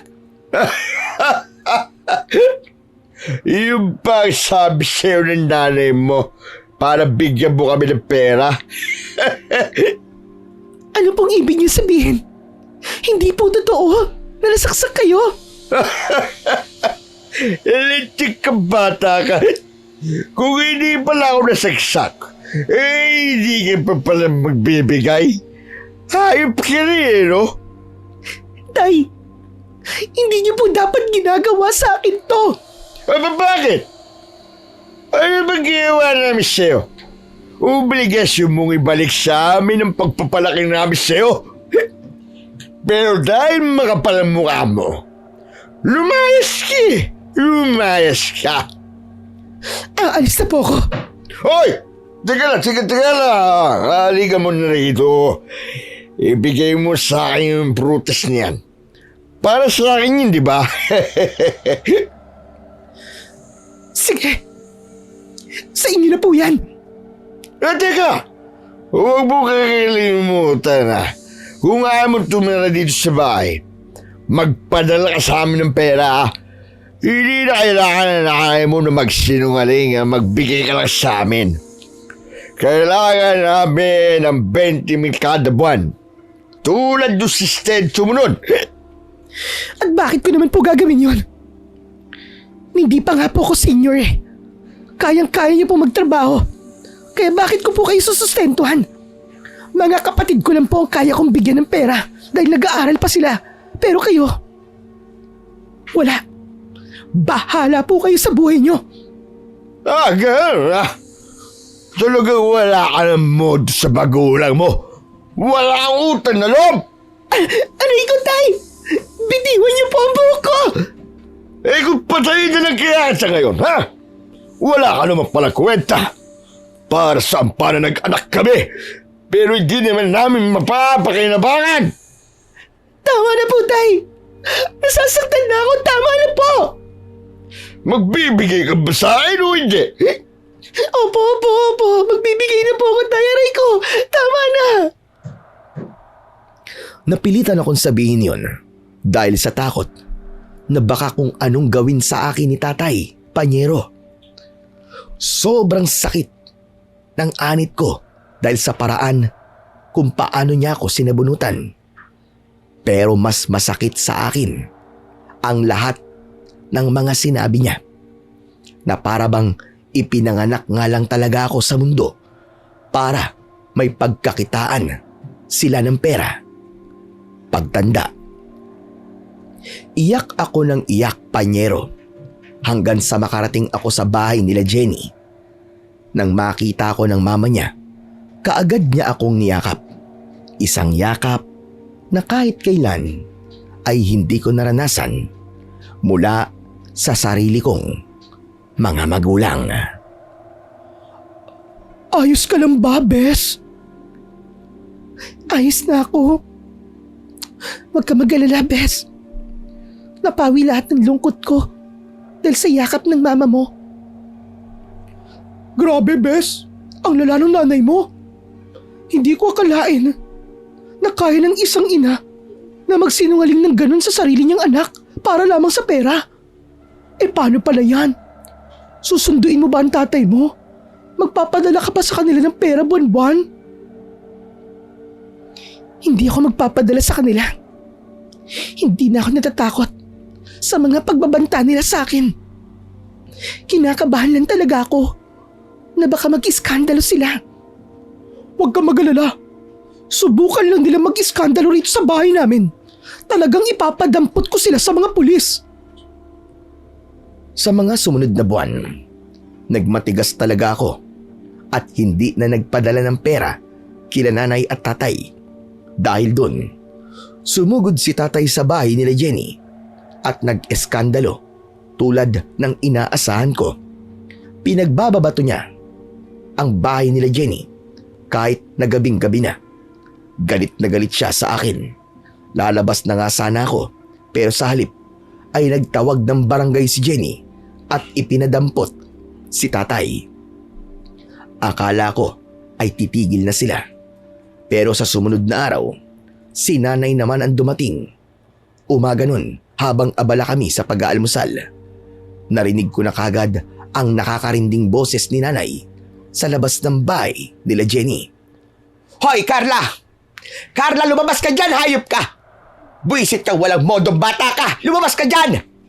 Carla! Carla! Nay, ano po bang ginagawa niyo rito? Nakakahiya po. Bakit kayo nag-ieskandalo? Aba! Nakakahiya! Eh yung pagpapabarangay mo sa tatay mo, hindi ka nahihiya? Walang hiya ka. Napakawalang kwenta mong anak. Palabasin mo ang tatay mo sa kulungan! Makakaalis po siya ng kulungan mamayang gabi. Hindi ko po siya kailangan tulungan. O sige, tama ng panghihingi namin ng pera sa'yo. Dahil para kami mga asong ulol na habol ng habol. Kaya ganito na lang. Huling beses mo na kaming makikita. Itatakwil ka na namin bilang anak. Pero ito lang ang sinisiguro ko sa'yo, Carla. Hindi ka mabubuhay ng maayos. Pagkatapos niyang sabihin ang mga salitang yon, kagad niya akong tinalikuran. Hindi ako nakapagsalita. Hinayaan ko na lang na tumulo ang mga luha ko habang pinapanood siyang naglalakad palayo sa akin. Gusto ko siyang habulin at magbakaawa na wag niya akong itakwil bilang anak niya. Na hindi dapat magtapos ang relasyon namin bilang mag-ina dahil lamang sa pera. Pero kung gagawin ko yon, alam kong sa huli, aabusuhin na naman nila ako. Kaya mas mabuti na ang hayaan na lang sila. Kaya ko na mabuhay nang wala ang mga magulang ko kung sana naintindihan nila ang sitwasyon mo. Hindi sana ako lalayo sa kanila. Kung sana hindi nila ako hinayaang mapagod. Hindi sana kami umabot sa puntong ito. Mahal ko ang mga magulang ko, panyero. Siyempre, sila lang ang magulang ko. Hindi ko sila pwedeng palitan. Pero higit sa lahat, kailangan ko na munang mahalin ang sarili ko. Jenny, may alam ka bang pamahid sa ganitong klaseng butlig? Patingin nga ako. Hala, ano yan? Nakakadiri naman ang itsura ng sugat mo. Hindi naman yan butlig eh. Parang mas mukhang pigsa. May pigsa ba na tumutubo sa braso tapos ganito karami? Sabay-sabay pa? Naku, hindi ko nga rin alam eh. Pero subukan mong gamutin ng ointment na nilalagay ko sa rashes at pimples ko. Teka, nasan ba yun? Ito oh. Ayan, try mo lang yan, baka gumana. Yan lang kasi yung ginagamit ko eh. Tapos gumagaling na kagad. Sige bes, salamat ha. Subukan ko. Ay siya nga pala. Mukhang tinutuon ng nanay mo na talagang di na sila hahabol sa'yo ah. 2 linggo lang nakalipas eh. Kaya nga bes, medyo nakakalungkot kasi kailangan pa namin humantong sa ganun, di ba? Pero kung ito lang ang paraan para makalaya ako sa kanila, hala ka! Ano yun? Ha? Saan? Ayun oh, nasa likod mo. Ha? Wala naman eh. Ano ba kasing nakita mo? Parang may mukha na biglang dumungaw sa likuran mo, Bes. Diyos ko, Carla ha, huwag ka naman ganyan. Huwag mo naman akong takutin. Hindi naman kita tinatakot eh. Talaga may nakita ko. Baka munta lang, Bes. Matulog ka na kasi. Ang mabuti pa, i-cancel mo na muna ang klase mo ngayong gabi. Ang bihirang to. Ano ka ba? Sayang naman ang kikitain ko. At saka, hindi magandang mag-cancel bigla nang wala namang maayos sa dahilan. Nakakainis ka naman kasi. Kinakabahan ako sa'yo. Oo na, baka nga guni-guni ko lang yun. Sige na, huwag ka nang matakot. Pilit kong binaliwala ang nakita kong nakakatakot na muka na dumungo bigla mula sa likuran ni Jenny. Inisip ko na lang na baka nga tama siya. Baka nga muta lang yun. Sa tagal kong nakatira sa bahay nila, ngayon lang naman ako naka-experience ng ganun. Kaya inisip kong hindi yun totoo. Pero habang lumilipas ang mga araw, mas lalong tumindi ang mga nakakatakot na nakikita ko. May mga pagkakataon pa nga na nakikita ko yung nakatayo sa kusina. Isang matandang babae at isang matandang lalaki. Hindi ko masyadong kita ang mukha nila, pero talagang nakakatakot. Hindi lang yon ang naranasan ko, Panyero. Unti-unti ring dumadami ang mga tila pigsa sa katawan ko. Hindi umiepekto ang mga ointment na ibinibigay sa akin ni Jenny. Hala, ano ba yan, Bes? Ano nangyari dyan? Bakit parang dumami na yata ang mga maliliit na pigsa sa braso mo? Kaya nga eh, hindi lang yan sa braso ha. Parang pati na rin sa likod meron na rin yata. Talaga? Patingin nga ako, Bes. Teka, ito, tignan mo. Hala ka, oo nga. Sobrang dami, Bes. Naku, kailangan mo nang ipatingin sa doktor yan para malaman mo kung anong klaseng ointment ang kailangang ipahid dyan. Kaya nga eh, at saka, baka nakakahawa to. Mas mabuti na yung magtanong ako sa doktor. Gusto mo ba samahan kita, Bes? Naku, hindi na. Kaya ko naman pumunta sa doktor eh. Sigurado ka ba? Oo. Nagpatingin nga ako sa doktor. Ang sabi, mamaso daw ang tawag doon na lumalala, kaya kailangan kong uminom ng antibiotic kasabay ng pagpapahid ng cream. Sinunod ko naman ang payo ng doktor, pero pagkatapos ng 1 linggong pag-inom ng antibiotic, hindi pa rin ako gumagaling, Panyero. Mas lumala pa nga. Hindi lang yon, nagsimula na ring sumakit ang tiyan ko. Carla! Carla, ayos ka lang ba, Carla? Jenny? Jenny, ang sakit ng tiyan ko. Ha? Kaya ka ba umuungol? Habang natutulog ka? Hindi ako makatulog ng maayos, Jenny. Sobrang sakit talaga ng tiyan ko. Aray! Parang may sumasaksak. Gaano ba kasakit? Kailangan ka na maraming dalhin sa ospital? Hindi, ayos lang ako. Maghahaplas na lang ako ng panghaplas sa tiyan. Sigurado ka ba, Carla? Kasi pinagpapawisan ka na ng malamig. Ayos lang ako, Bes. Sige na. Bumalik ka na sa pagtulog mo. Pero ang totoo, Panyero, napakasakit na talaga ng tiyan ko. Kahit na hinaplasan ko na ng panghaplas, talagang namimilipit pa rin ako.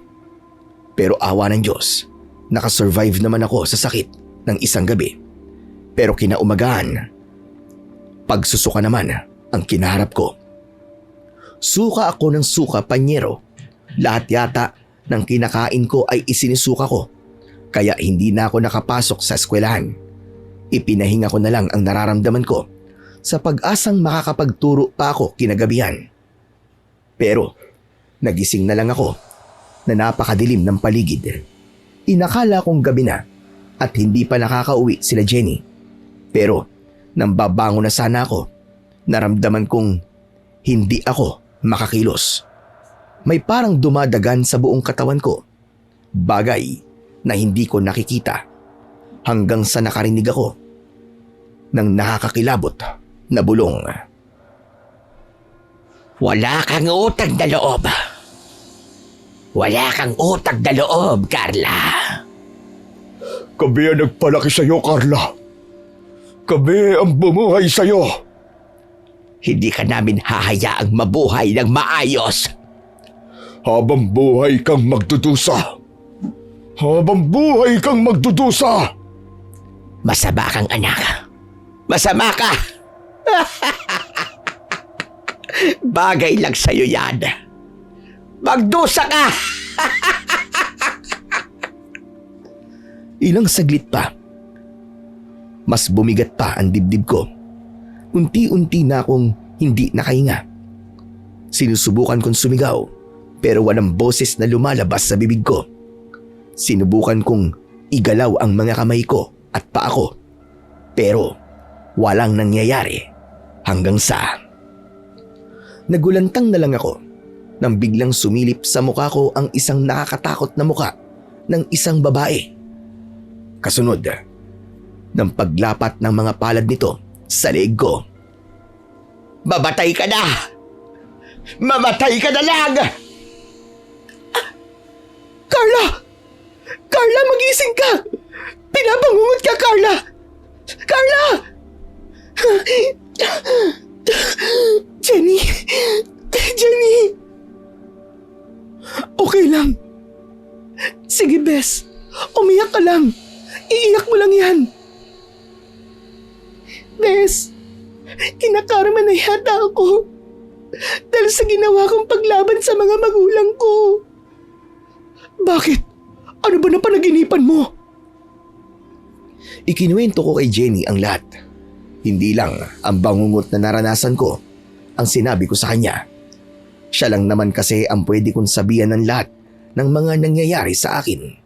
Kung nung una, hindi ko sinasabi sa kanya dahil ayokong makaabala sa kanila. Pero ngayon, pakiramdam ko, hindi ko na pwedeng itago pa dahil baka mas lumala pa ang mga nangyayari sa akin. Kailangan ko ng tulong at si Jenny lang ang makakatulong sa akin. Sinabi ko rin ang nararamdaman ko sa mama ko. Nang malaman niya ito, kaagad siyang nagsuspecha na baka nga kulam ang nangyayari. Tinanong niya sa akin kung may posible bang galit sa akin. Pero nang sinabi kong wala bukod sa mga magulang ko, nagsuspecha na kaagad siya na baka nga mga magulang ko ang may gawa. Jenny, kahit gaano naman katindi ang galit sa akin ng mga magulang ko, hindi naman siguro nila ako kukulamin, di ba? Kaya nga para makasiguro, pumunta tayo sa albularyong tinutukoy ni Mama. Hindi pwedeng hinala lang. Dapat malaman din natin ang buong katotohanan. Pero, natatakot akong malaman ang totoo, Bes. Paano kung sila nga talaga ang may kagagawan? Anong mas nakakatakot? Yung malaman mo ang katotohanan o ikamatay mo yung nangyayari sa'yo? Sana hindi totoo. Sana natural na sakit lang ang nangyayari sa akin. Sana nga, Carla. Yan din ang iniisip ko. Hindi na nga kami nag-aksaya pa ng oras. Pumunta na kami sa bahay ng albularyong tinutukoy ng mama ni Jenny. Pagdating doon, sinimulan niya na akong tawasin at tama nga ang hinalang kulam ito. 2 tao ang nagkasundong gawin ito sa akin at ang 2 taong yun walang iba kundi ang mga magulang ko mismo. Paano nilang nagawa sa akin to? Anak pa rin naman nila ako di ba? Sila pa rin ang mga magulang ko na nagluwal sa akin. Alam ko, Carla, hindi ko rin talaga mapaniwalaan na may mga magulang na kagaya ng sayo. Naiintindihan ko naman ang hirap ng buhay. Naiintindihan ko na kailangan ko magsakripisyo. Dahil hindi kami pinanganak na mayaman. Kung may sakit sila, o walang kakayahang magtrabaho, maiintindihan ko sila. Pero hindi. Kaya naman nilang magtrabaho eh. Kaya nilang mabuhay lang sila lang. Hindi ko naman hiniling na ipinanganak nila ako. Kaya bakit nila ako pinaparusahan ng ganito? Bakit tumantong sa ganito? Pasensya ka na, Carla. Pasensya ka na kung kailangan mong maranasan ng ganitong klaseng buhay. Nalulungkot ako para sa iyo, Bes. Jenny, bakit ka umiiyak? Kasi nakakaiyak ka eh. Huwag ka na nang umiyak. Gagaling din ako, Bes. Salamat sa'yo. Oo, gagaling ka, Bes. Hindi ako papayag na hindi ka gumaling. Kailangan patunayan natin sa mga magulang mo na sila ang masama at ikaw ang mabuti. Nagpapasalamat na lang talaga ako na nagkaroon ako ng isang kaibigan na kagaya ni Jenny. Kagaya ni Jenny na sinusuportahan ako sa lahat ng bagay, na kahit wala man akong mababait na mga magulang, nandyan naman siya na tunay na nagmamahal sa akin, na para bang sarili kong pamilya. Sa araw din na yon, sinamahan ako ni Jenny at ng mama niya sa pagpapagamot sa albularyo. Akala ko madali ang paggamot sa kulam, pero hindi.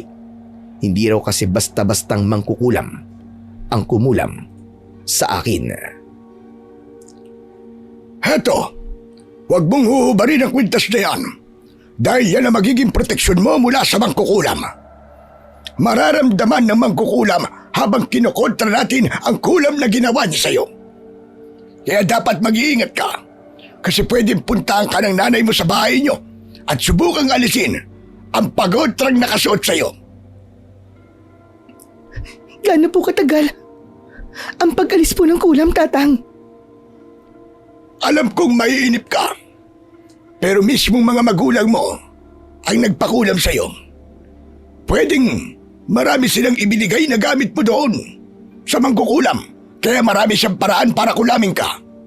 Kaya kahit paulit-ulit nating kontrain, paulit-ulit lang ding ibabalik sa'yo ang kulam. Ang importante, yang anting-anting na suot mo, makakabawas yan sa epekto ng kulam at makakapagtrabaho ka ng maayos. Ibig pong sabihin matatagalan talaga at hindi niyo po kayang tukuyin kung gaano katagal bago ako magamot? Tama ka, Iya. Pero huwag kang mag-alala. Gagawin ko ang makakaya ko para mas mapabilis. Siya nga pala. Meron akong suggestion sa'yo. Mas maigi kung gagawin natin ito para mas mapadali ang pag-aalis ng kulam.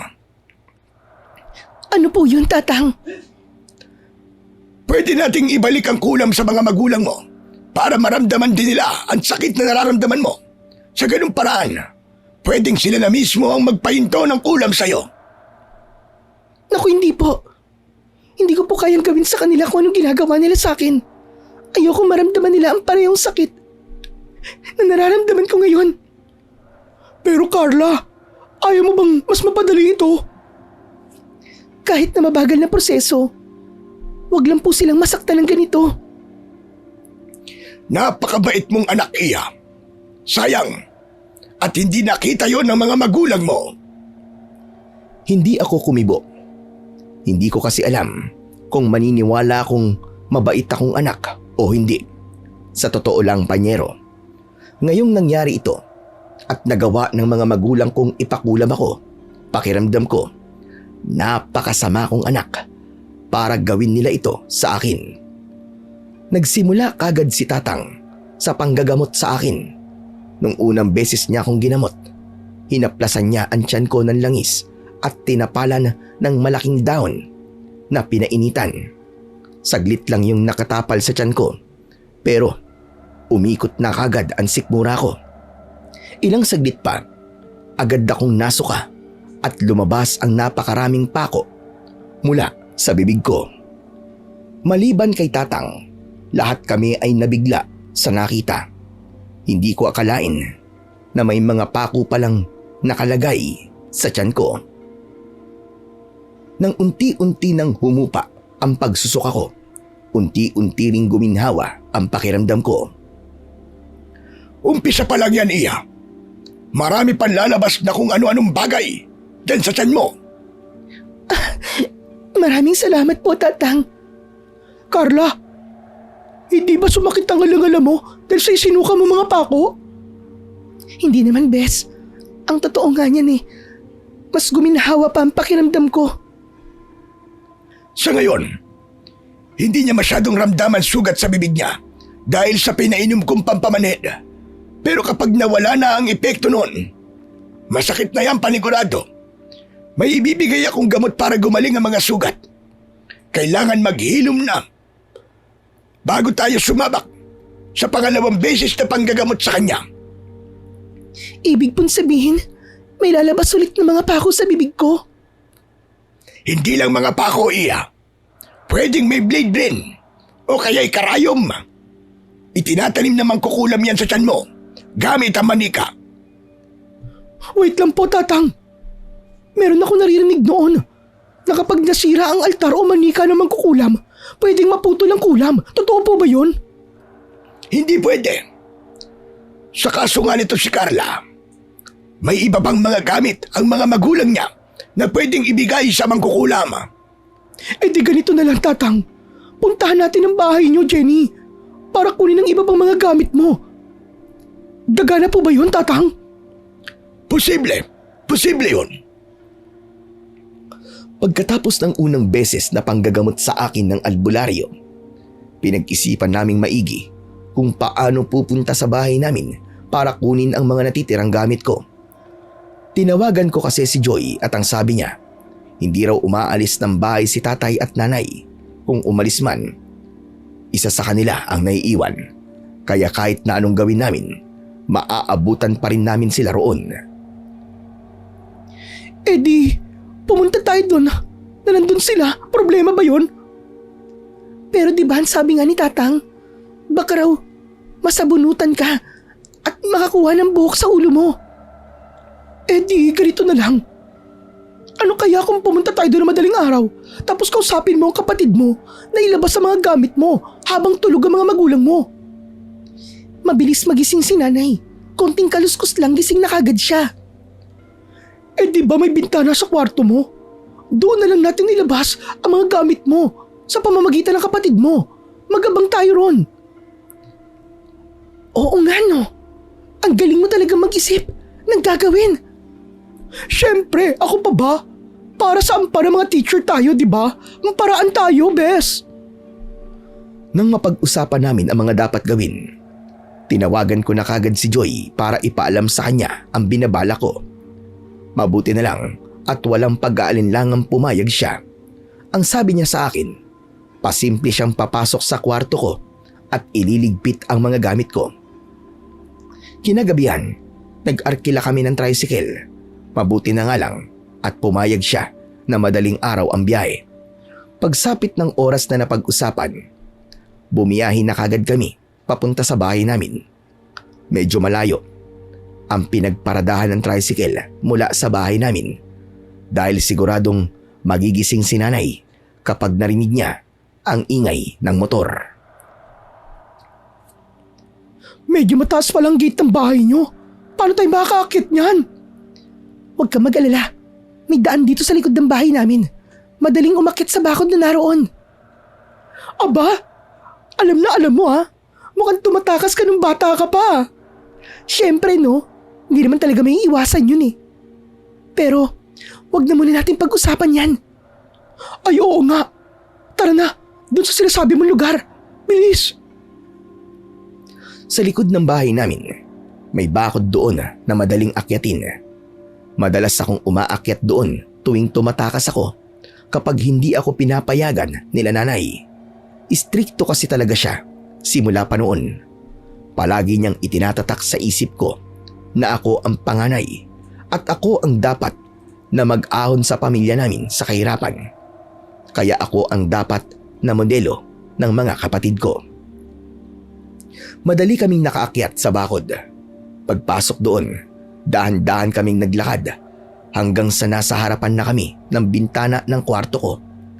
Tinext ko si Joy na nakarating na kami. Ilang segundo lang pagkatapos kong mag-text, bumukas kagad ang bintana at bumungad sa amin si Joy. Isa-isa niyang binigay sa amin ang tig-2 malalaking bag na naglalaman ng mga damit ko at mga gamit ko na madalas kong gamitin noon. Bago kami pumunta rito, sinabi ko na kay Joy ang tungkol sa mga dapat lang niyang isama sa mga ipapadala niya sa akin na gamit. Ayos na sana ang lahat. Pabalik na sana kami sa bakod. Pero biglang lumitaw si nanay. Saan mo dadali ng mga yan, Carla? Nay, ano po? Kukunin ko lang po ang mga gamit ko. Wala kang karapatang dalhin ng mga yan. Nandito yan sa pamamahay ko. Carla, doon tayo sa kabila. Dumaan tayo sa gate, bilis! Hindi ko na sinagot pa si nanay. Sa halip ay sinunod ko si Jenny at tumakbo kami papunta sa gate palabas ng bahay namin. Pero habang papalapit kami roon, si tatay naman ang humarang. Nagngingit-ngit sa galit ang mga mata niya habang nakatingin sa akin. Iwanan niyo ang mga gamit na yan bago kayo umalis. Bakit ba ayaw niyong ibigay sa akin ang mga gamit ko? Gamit ko naman to ah. Yung mga gamit na yan na lang ang ititira mo sa amin. Bakit po ba? Para gamitin niyo sa pangkukulam niyo sa akin? Ha? Anong sinabi mo? Alam ko na po, tay. Alam ko na po na kinukulam niyo ako. Bakit? Para ikaw lang ang lumigaya, ha? Para ikaw lang ang magpakasasa sa malaking perang kinikita mo habang naghihirap kami dito? Kung hindi mo kami isasama sa pag-asenso, mas mabuti pang sama-sama tayo maghirap. Ganyan po ba kayo? Sa sarili niyong anak? Aba, bakit? Sino ba nagsimula nito? Ikaw naman, di ba? Nagdamot ka sa amin. Kaya ipagdadamot din namin sa iyo ang magandang kalusugan. Grabe kayo. Anong klaseng mga magulang kayo? Anong klaseng magulang ang kayang gawin ito sa sarili nilang anak? Hindi ba kapag magulang ka, ang gusto mo ay maging masaya ang anak mo? Pero bakit ganito? Bakit ayaw niyo akong sumaya? Mula pagkabata, mahirap na ako. Gusto ko mag-aral, pero ano nangyari? Hindi ako kayang pag-aralin dahil wala kaming pera. Kaya nag-asawa ako. At nang ipanganak kita, nagkaroon ulit ako ng pag-asa. Nagkaroon ako ng pag-asa na makakaahon sa hirap na buhay. Pero nung umaahon na ako, nung inakala kong magiging maayos rin sa wakas sa buhay ko, pinutol mo kaagad. Umalis ka dahil ano? Dahil nahihirapan ka? Dahil pakiramdam mo, pasad mo daigdig? Yun naman po pala eh. Naranasan niyo rin po pala noon na maghirap. Pero bakit ipinapasa niyo po sa akin ang paghihirap na dati po ninyong naranasan? Dahil ganun talaga ang buhay. Kapag namatay ako, magiging masaya ka naman eh. Ilang taon na lang ako mabubuhay, Carla. Pero ano, hindi mo pa rin ako pinagbibigyan sa buhay na gusto ko. Carla, nagsasayang ka lang ng laway sa pagpapaliwanag sa nanay mo. Hindi kanya maiintindihan kahit ano pang sabihin mo sa kanya. Kayang mabuti pa kung ayaw nila tayong paalisin. Eh di, dito na natin gawin to. Anong ibig mo sabihin? Anong gagawin mo? Nagulat ako nang inilapag ni Jenny ang mga bag sa lupa. Pagkatapos ay dumukot siya sa kanyang bulsa at inilabas ang isang bote. Nagtataka pa ako kung ano yon. Pero nang buksan niya at ibuhos sa mga bag, natigilan ako. Gasolina yon na hindi niya sinabi sa akin. Alam kong hindi gustong gawin to ni Carla dahil mahina ang loob niya. Kaya ako na lang ang gagawa. Itigil mo yan! Pasensya na po. Pero huli na ang lahat. Nagbukas ng lighter si Jenny. Pagkatapos ay walang habas na inihagis yon sa mga bag. Kaagad naman yung nagliyab Napahiyaw si nanay sa ginawa niya pero hindi nagpaawat si Jenny. Hinablot pa niya ang mga bag na nasa akin at isinapaw sa apoy. Susubukan sana ni nanay na kunin ang mga bag kahit na umaapoy na, pero kagad siyang pinigilan ni Joy, habang si tatay naman bubuhusan sana ng tubig pero pinigilan naman siya ni Edward. Mga lintik kayo! Paano ako nagkaroon ng mga walang kwentang anak na tulad ninyo? Alam niyo ho, Aling Ligaya, napakaswerte niyo nagkaroon kayo ng mga mababait na anak. Mga anak na mababait at masunurin. Mga anak na mataas ang ambisyon. Kung ibang anak pa ang napunta sa inyo, malamang na nagbulakbul na sila dahil sa sama ng pag-uugali ninyo. Pero hindi. Nagpatuloy silang magsumikap sa kabila ng trauma na ibinibigay niyo sa kanila. Wala sila kung wala kami. Mga walang utang na loob. Lumayas kayong lahat. Sumama kayo sa walang kwenta niyong ate. Magsilayas kayo. Akala ko hindi makikinig sina Joy at Edward sa sinabi ni nanay, pero sa halip nagulat kami nang pumasok sila sa loob ng bahay at lumabas na may bitbit na mga gamit. Teka, anong ginagawa niyo? Saan kayo pupunta? Hayaan mo sila, Eddie. Mayayabang ang mga yan. Kaya na nila ang mga sarili nila. Kaya lumayas kayong lahat. Magsilayas kayo. Lalayas talaga kami. At sisiguraduhin ko na pagsisisihan niyo ang ginawa niyo sa aming magkakapatid. Kung alam ko lang na magiging ganito kakayabang paglaki mo, Carla. Hindi na siya na kita pinag-aral. Hindi po ako mayabang, Nay. Sadyang kaya ko lang ipaglaban kung ano ang karapatan ko. Sumama sa akin ang mga kapatid ko. Sa loob ng 1 linggo, nanatili kami sa bahay nila Jenny bago kami nakahanap ng mauupahan na kami lang 3. Hindi yun naging madali. Pero dahil yun ang kagustuhan naming 3, nagawa naming malampasan ang bawat araw na lumilipas. Kaya naman namin ni Joy na sustentuhan ang mga pangangailangan sa bahay. Pero dahil gustong makatulong ni Edward, humanap na rin siya ng part-time job na kagaya ng kay Joy. Yung pwede ang mga college student. Wow! Bahay na talaga tong inuupahan niyo, ha? Ang galing yung 3, in fairness. Kayang-kaya niyo naman pala eh. Kahit wala mga magulang ninyo. Sinabi mo pa, Bes. Nakikita ko mga kapatid ko na nagagawa nila mga bagay na gusto nilang gawin kaysa nung nandun pa sila sa bahay ng mga magulang namin. Eh siya nga pala, Bes. Kumusta ang pakiramdam mo? Hindi ka na ba ulit kinukulam ng nanay mo? Hindi na, Bes. Wala na akong nararamdamang kakaiba simula nung gabing yon. Pero sa totoo lang, kinakabahan ako na baka mga kapatid ko naman ang puntiryahin niya dahil may mga naiwan silang gamit doon. Kung ganun, gagawin ulit natin ang paraan. Lalabanan ulit natin ang nanay mo para tumigil na siya, di ba? Pinaghahandaan ko rin naman ang posibilidad, Bes. Pumunta nga pala ako kay Tatang noong nakaraang linggo.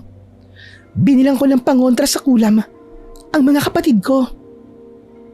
Mabuti naman kung ganun. Mabuti ng handa, di ba? Ay, alam mo Carla, proud ako sa'yo. Masaya ako na nagawa mo makaalis sa buhay na dating nagpapahirap sa'yo.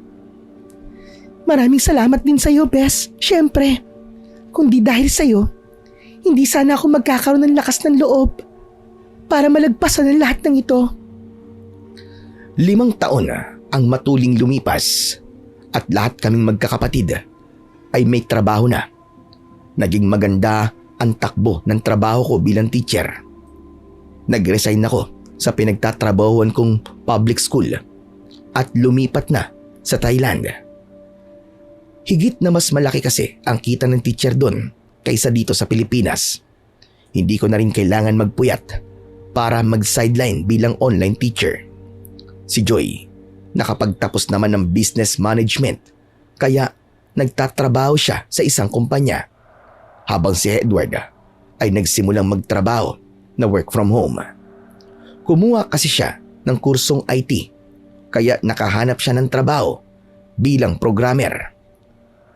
Sila nanay at tatay, hindi na namin alam kung ano na ang nangyari sa kanila. Maayos ang lahat, lalo na at nagdesisyon kaming magpagawa ng bahay na matatawag naming sarili.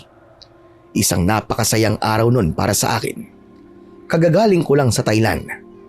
Matapos ang 3 taong pagtatrabaho roon at sa wakas, nakita ko ang bahay naming pinapatayo.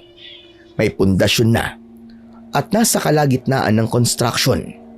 Pero ang hindi ko inaasahan ay ang makita ko si nanay at si tatay. 5 taon lang ang nakalipas pero sobrang tanda na ng itinanda nila. Pareho silang may hawak na mga sako.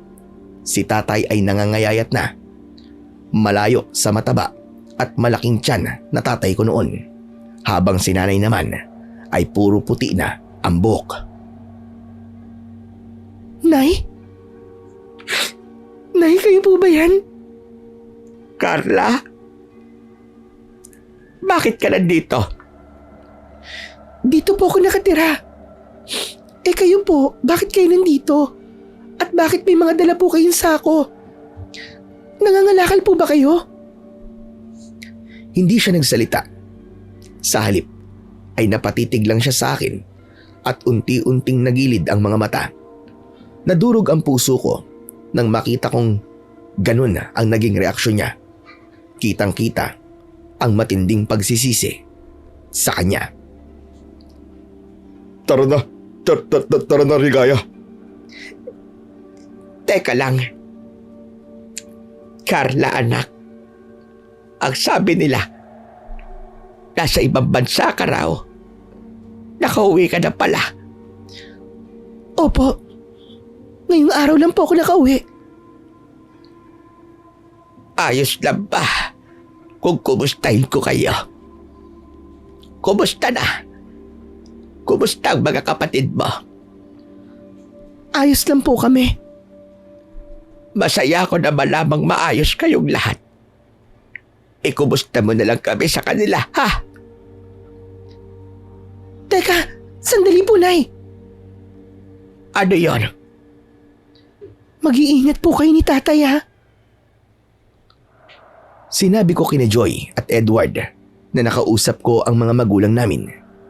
Dahil doon, napagpasya naming alamin ang tunay na kalagayan nila. Saka lang namin nalaman na simula nung umalis kaming 3 sa bahay, sinubukan na nilang maghanap ulit ng trabaho. Pero dahil nga sa pareho na silang may edad, wala nang tumatanggap sa kanila. Nagkaroon pa ng sakit si tatay dahil sa kakainom ng alak, kaya mas lalo silang nahirapan. Naglabandera si nanay habang si tatay ay nangalakal. Naging ganun na ang buhay nila sa loob ng 5 taon. Bagay na hindi namin alam dahil hindi na sila ulit naghabol sa amin. Sigurado ba handa kayong patawarin ng mga magulang ninyo? Sapat na siguro ang 5 taon na naghirap sila dahil sa ginawa nila sa amin. At saka, naaawa rin talaga ako sa kanila, Jenny. Kung nakita mo lang ang sitwasyon nila. Kaso baka alam mo na, baka umabuso na naman sila, Bes. Ang balak sana namin ay sustentuhan sila. Dadalaw-dalawin namin sila. Sa halip na patirahin sila sa bahay kung saan kami nakatira. Sa bagay, okay na rin yun. Sana lang, mapatawad rin nila kami. Bakit mo naisip na hindi nila kayo mapapatawad? Samantalang dapat nga at magpasalamat pa sila na pinatawad niyo sila. Hindi lang din kasi yun eh. Pakiramdam ko, kahit patawarin nila kami, hindi sila papayag. Sa gusto namin para sa kanila. Panyero, sinubukan naming kausapin si nanay at si tatay. Nung una, ay nahirapan kaming kumbinsin silang itigil na ang pangangalakal at kami na ang magsusustento sa kanila. Dahil pareho silang nahihiya nang humingi ng tulong sa amin. Pero bandang huli, nang isinugod si tatay sa ospital dahil lumala ang sakit nito sa atay, kinailangan na talaga nilang tumigil sa pagtatrabaho. Tinulungan namin sila sa abot ng makakaya namin. Hanggang sa mamatay si tatay dahil sa lumalang sakit niya, at ang naiwan na lang sa amin ay si nanay. Sa ngayon po, Panyero, ilang taon na rin po ang nakalipas at lahat kaming magkakapatid ay nakapag-asawa na, habang si nanay ay nasa poder na ni Edward. Malaki na ang pagbabago niya. Hindi na ho siya tulad ng dati. Siguro po, hanggang dito na lang ang kwento namin. Sana may natutunan po kayo sa aming kwento. Muli, ako po si Carla. Maraming salamat po sa inyong pakikinig. So yun po mga kapanyero, isa na naman pong napakagandang kwento ang inyong napakinggan sa araw na to. Ano pong masasabi nyo kay Carla? O may kilala po ba kayo na katulad po ng naging karanasan ni Carla sa mga magulang niya, kahit hindi na po rin sa pagpapakulam, kahit doon na lang po sa ginawa silang investment ng kanilang mga magulang? Comment nyo lang po at pipili po ko ng magagandang comment at isa-shoutout ko po sa sunod nating video. Maraming salamat po sa inyo, mga panyero. So yun, basahin na po natin ang mga comments sa nakaraan nating video. Sabi ni Alberto Alarte, sino bang lawyer nito? Ang daming mali. Grabe, mali. Pinagbantay ang legal wife sa anak sa labas. Sabi naman po ni Anisa Tayora Tony, napakabait pa rin ni Eliza. Kinulam na siya ng kabit, nagawa pa niyang patawarin ito. Naubod ng sakim at kapal ng muka. Sabi naman po ni Marilu Credo, ang tindi ng kabit na to, sama ng ugali at mukhang pera, at siya pa ang may ganang magpakulam. Gigil ako dito sa kabit na to. May karma din lahat ng ginawa mo sa kapwa mo. Sabi nga, kung ano ang tinanim mo, aanihin mo din, mabuti man o masama. Sana sa mga kabit, matuto kayo na magpakumbaba dahil una pa lang, alam nyo na mali ang makiapid sa may asawa ng may asawa. Yan. Sabi naman po ni Fresel Aplaseador, hello Sir Blair, magandang buhay po. Nakakainis naman ang sender at nakakabwisit din ang kabit. Nakakasura ang ganyang ugali. Kabit na nga naman, masama pa ang ugali. Sabi naman po ni Jim Hirlin, good morning Sir Blair. Martyr Match Sender, it's not your responsibility to take care of someone else's child. You should take care of yourself and your son. Self-love above all. Pero baka naman naawa lang din siya sa bata. Sabi naman po ni Myla Pateño, naku po Sir Blair, nagagalit na naman ako sa nangyayaring yan.